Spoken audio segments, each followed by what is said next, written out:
Hi everybody. Let us continue with our lectures as we were continuing.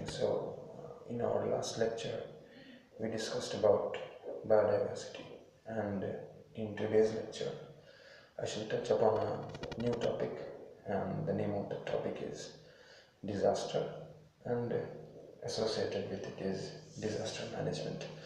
Now remember, as far as this topic is concerned, this is a slightly lengthy topic, so we will need a few lectures to complete this topic. Okay, so today we'll begin with the basics of disaster, hazards, etc. And I will talk about one particular disaster, that is earthquakes. Okay, so let us begin our discussion. Now, as far as hazard is concerned, so you must remember that hazard is a particular danger.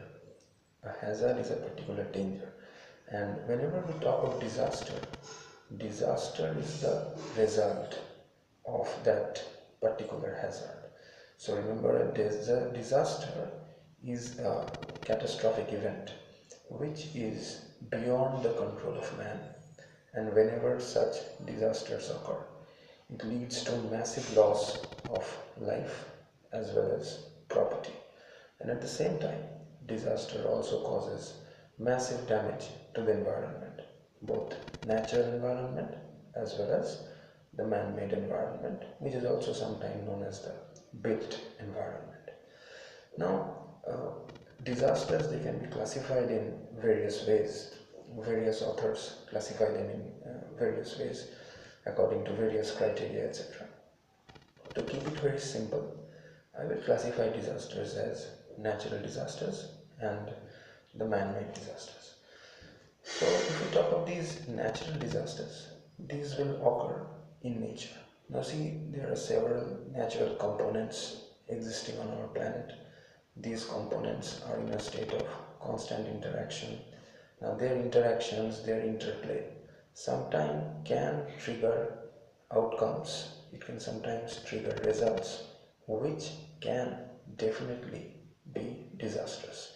And just in the past few years, or in the past century as a whole, we have seen statistics have revealed that a huge number of people have lost their lives.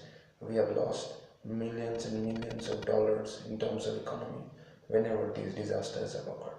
So we must remember that whenever these disasters occur, they are also related to a particular term called heat rate.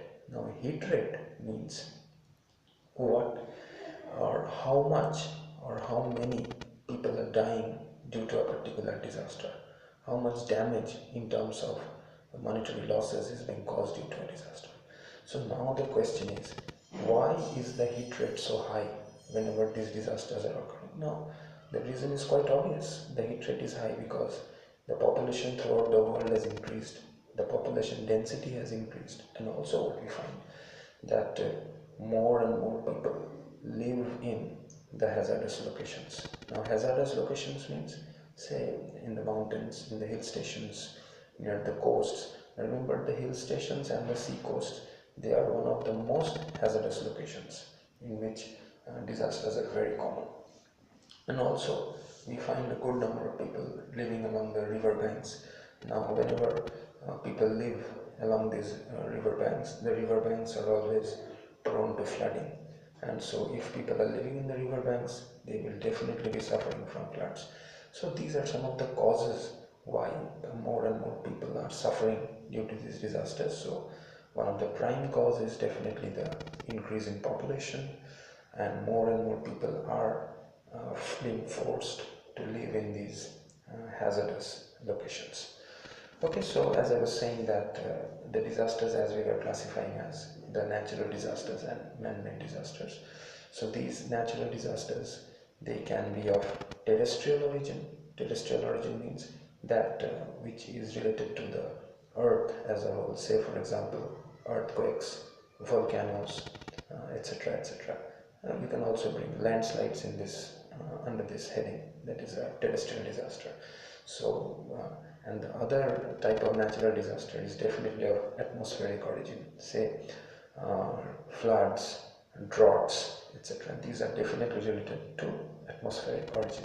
So as I said, the natural disasters, you can classify it into two basic types. That is, one is of the terrestrial origin, for example earthquakes, volcanoes, landslides, etc. And the other is of atmospheric origin, which is leading to floods, droughts, etc. etc. Now the third or the second category, of disaster is the man-made disaster. Now these man-made disasters, they can be of physical origin, they can be of chemical origin, or they can be of biological origin. Say for example, the man-made physical disasters are, say, man-induced earthquakes. Now sometimes what happens, we construct dams in geologically weak areas. Now whenever dams and huge reservoirs are constructed in these geologically weak reservoirs, in these geologically weak areas, they exert tremendous pressure on the ground. So these alters the geology of the place, thereby triggering earthquakes. So such earthquakes are man-made earthquakes or man-induced earthquakes. So that is definitely a case of a man-made physical disaster. Now if we talk of the man-made chemical disasters, now these can be some kind of a toxic leakage from an industry. Say for example the Bhopal gas disaster, which occurred during the 1980s, in which the gas methyl isocyanate leaked from the Union Carbide industry, leading to a huge loss of life in the city of Bhopal. So that was a man-made chemical disaster. And lastly comes the biological disasters, which you can definitely think of to be as an example is the population explosion. So population explosion is definitely a man-made biological disaster in which the human population is growing on a global scale, leading to resource crisis, resource disparities, war, water crisis, etc. etc. Okay. Now, after discussing the types of disasters, now see, different disasters have their different causes, different effects, and but in most of the cases, they cause loss of life and property. And one of the most dangerous disasters, which has caused man to suffer over thousands of years, is definitely earthquakes. Now, the problem with these earthquakes, remember that there is no seasonality in earthquakes, as there is a seasonality with cyclones. We know that during a particular time of the year a cyclone can occur, but whenever we talk about earthquakes have no seasonality. They can occur at any time during the day, during any season. So that is the main problem with these earthquakes. So as a whole, if you are asked to define an earthquake, we can simply say that earthquake is a sudden shake or tremor of the earth. It's a sudden shake or tremor of the earth. But remember, the main cause of the earthquake lies deep within the earth. So whenever something wrong goes within the earth, some kind of a pressure buildup takes place within the earth, so it causes a release of tremendous amount of energy, and that energy comes out to the earth's surface, thereby causing the earth's surface to shake or tremor. And because of these shakes or tremors, we feel these earthquakes. So these earthquakes are nothing but you can say that they are a shaking of the earth, some tremors felt along the earth's surface. So the question is that why do these earthquakes occur? Now there are several theories pertaining to these earthquakes, but one of the most popular theories is the plate tectonic theory. So I'm repeating the name of the theory, plate tectonic theory. And according to the plate tectonic theory, the Earth's crust is not continuous, rather it is made up of several plates, and these plates, these lithospheric plates, they are floating on the asthenosphere. Now remember, the asthenosphere is a part of the Earth's mantle which is capable of solid flow. So as these plates are floating on the asthenosphere, sometimes they they rub against each other, or maybe a heavier plate goes under a lighter plate, and as a result this liberates tremendous amount of energy, thereby causing earthquakes. So this is one of the most accepted and most popular causes of the earthquake. Now there are other causes also. So one such cause is definitely volcanism. So whenever volcanoes erupt, it releases a tremendous amount of energy, a lot of what you can say, smoke, dust, ash, stones, etc. are thrown up into the air, and that causes shaking of the ground. So volcanism is definitely associated with earthquakes. Now the third cause which we can talk of, as I talked of it previously, is a man-induced cause. Now the man-induced cause, as I said, that whenever we build some reservoirs or dams in a geologically weak area, so that dam or the reservoir exerts tremendous pressure on the earth's surface. Now because the area itself is geologically weak, it alters the geology of the place, thereby triggering earthquakes. And sometimes another cause that has been understood and underlined is the testing of nuclear weapons deep within the earth, that also triggers earthquake.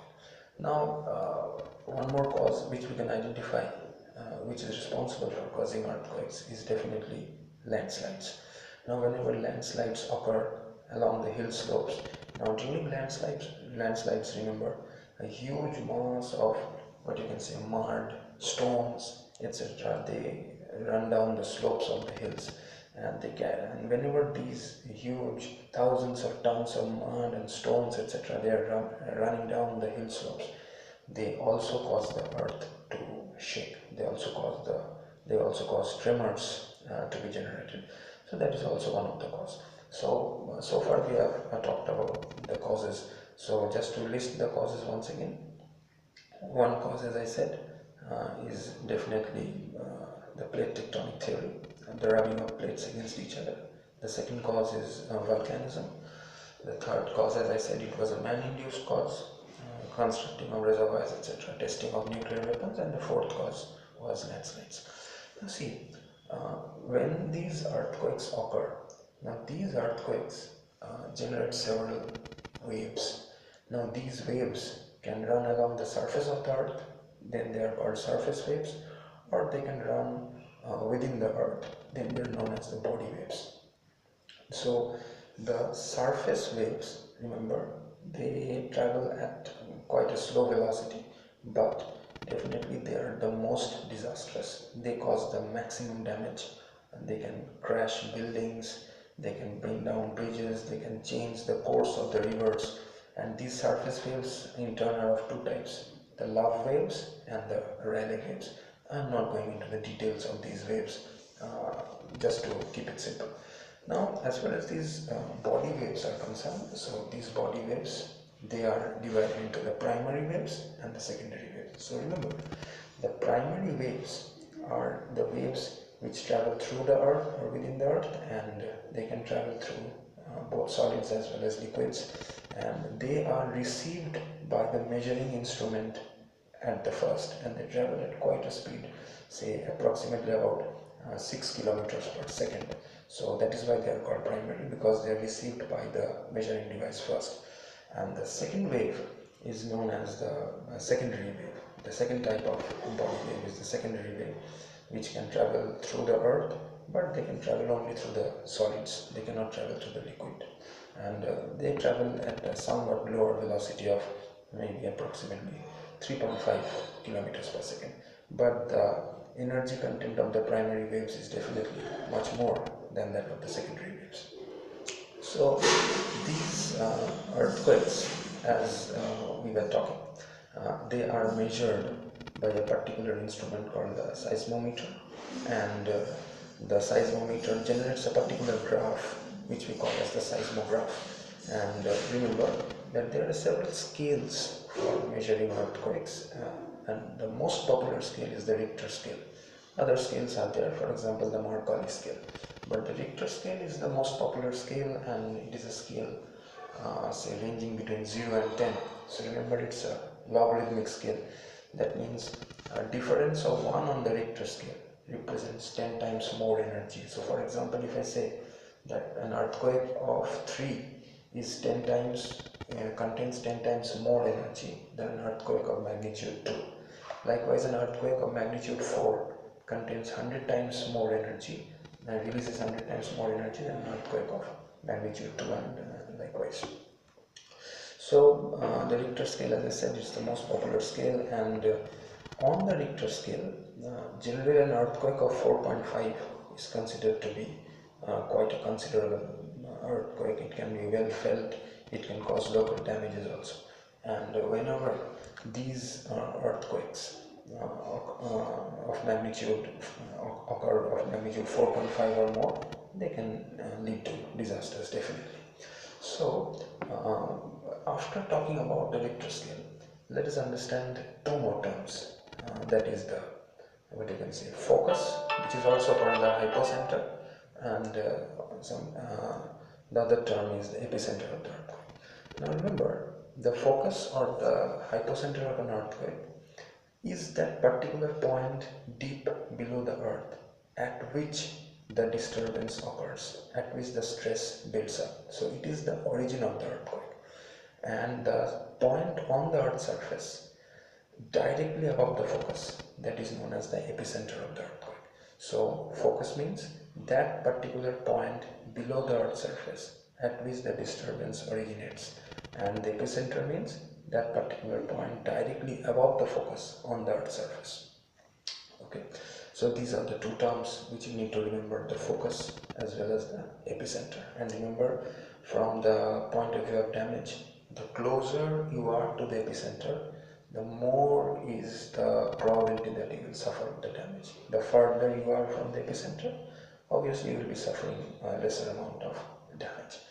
Now, after discussing these basic terms, let us talk of tsunamis. You must have heard this, tsunami. Now, tsunami is a Japanese word which simply means a harbor wave. So tsunami is a Japanese word which means a harbor wave. These are giant waves generated along the coastlines due to underwater earthquakes. So the main cause of tsunami is an underwater earthquake which is generated deep below the sea.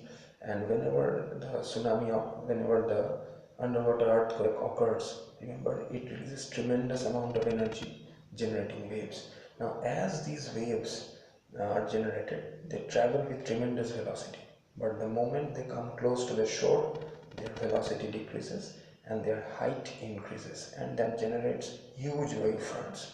And these wave fronts, which can be of considerable height, 20 feet, 30 feet, etc., and when they crash on the shoreline, it causes massive damage to life as well as property. And we are already well aware of the tsunami that occurred in December 2004 in the Indian Ocean, which caused massive loss of life. Over lakhs of people were washed away, cities were destroyed and damaged, etc.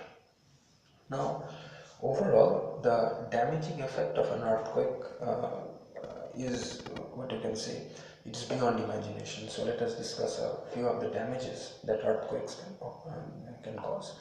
Now, one of the foremost damages that earthquakes can cause is definitely huge loss of life, huge loss of property, and massive injuries to people.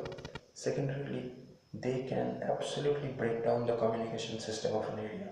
They can uproot poles, they can break bridges, they can break through roads. So this all breaks down the transport and communication of a particular area. Thirdly, earthquakes can cause massive cracks on the ground.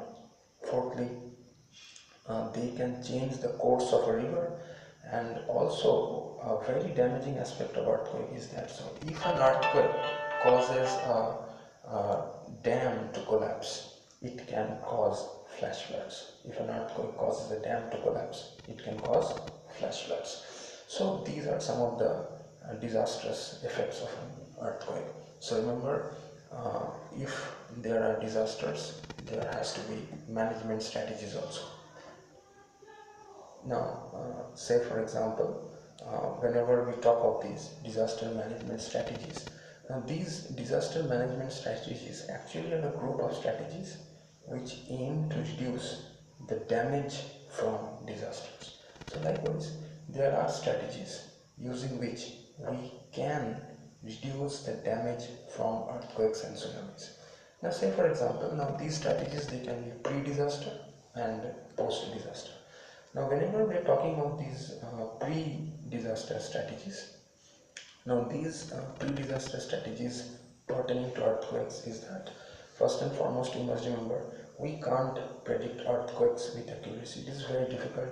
Research is still underway for accurate earthquake prediction, but tsunami prediction is possible, is definitely possible. There are tsunami warning systems which are present in the Pacific Ocean, which warn people about tsunamis. But pertaining to earthquakes, you cannot say that earthquakes can be predicted with 100% accuracy. That is still underway.